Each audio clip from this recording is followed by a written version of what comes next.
we're about to start our Master of Science in Electrical and Computer Engineering, and it'll be the first Master of Science in Engineering at a Trump college. Right now, computer science does not attract a lot of people.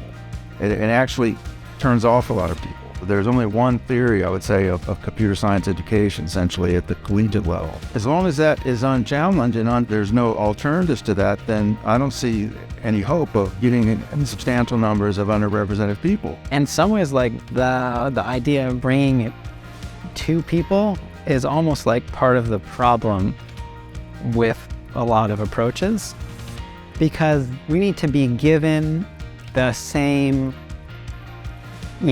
amount of resources, and we need to have access to those same tools.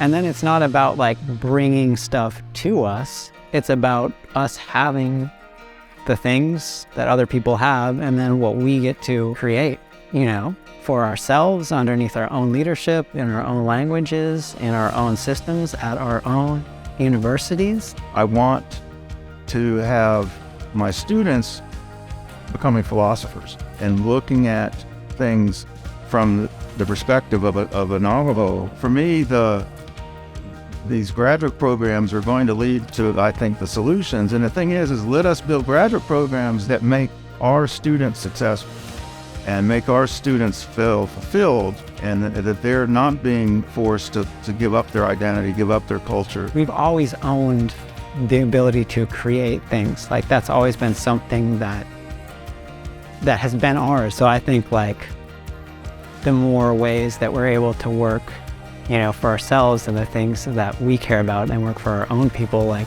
that's also when things start to come back. Computer science is probably the most enabling technology there is. It could easily become a time when Native Americans won't have a disadvantage.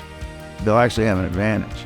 They'll have a sense of purpose, a sense of place, and a sense of community that people within the cities won't. And the more people that have the power and the ownership of their own spaces, their own ways of life, their own creativity, their own time, then I think that, I just think that the world becomes a more beautiful place for everybody.